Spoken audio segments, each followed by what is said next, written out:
అక్కడ పేషెంట్స్ దగ్గరికి వెళ్ళి వస్తున్నారు.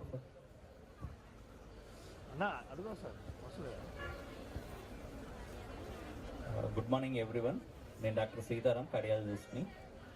ఇప్పుడు అందరు చెప్పినట్టే షుగరు, బీపీ అనేది మోస్ట్ ఇంపార్టెంట్ రీజన్స్.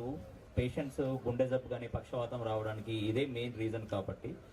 అండ్ మనందరికీ ఒకటే డౌట్ ఉంది, చాలా మంది డౌట్ పడతా ఉంటారు, ఏ డైట్ అనేది మంచిది, ఎలా తింటే పేషెంట్స్ ఎక్కువ రోజులు బతుకుతారు, లేకపోతే ఏం తింటే పేషెంట్కు జబ్బు రాదు.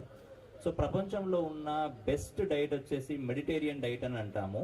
మెడిటేరియన్ డైట్ అనేది మనం అలవర్చుకుంటే తప్పకుండా మనకు గుండె జబ్బు కానీ పక్షవాతం కానీ కిడ్నీ ఫెయిల్యూర్ కానీ ఉండే ఛాన్సెస్ ఉండదు. సో మెడిటేరియన్ డైట్ అంటే ఏంటంటే రోజుకు 25 నుంచి 30 నిమిషాలు వాకింగ్ చేసుకోవడము, అలాగే పొద్దున ఏదర్ మనకు నచ్చింది అది రైస్ కావచ్చు, రైస్ అంటే అన్పాలిష్డ్ రైస్ తీసుకోవాలా, లేకపోతే రాగులు కావచ్చు, జొన్నలు కావచ్చు, ఒక 3 to 4 టైప్స్ ఆఫ్ వెజిటేబుల్స్, అలానే ఆకుకూరలు, అలానే మన గ్రౌండ్ నట్స్ కావచ్చు, ప్రోటీన్ బేస్డ్ అంటే ప్లాంట్స్ నుండి వచ్చే ప్రోటీన్స్ కావచ్చు, అలానే ఆలివ్ ఆయిల్ బెస్ట్ అని చెప్తాము, కానీ మనము ఏదర్ పీనట్ ఆయిల్ కావచ్చు, లేకపోతే సన్ఫ్లవర్ ఆయిల్ కావచ్చు, కానీ మార్చి వాడుకోవాలి. డైలీ కంటిన్యూస్గా సన్ఫ్లవర్ ఆయిల్ వాడకూడదు, డైలీ పీనట్ ఆయిలే వాడకూడదు, మార్చి వాడుకోవాలా.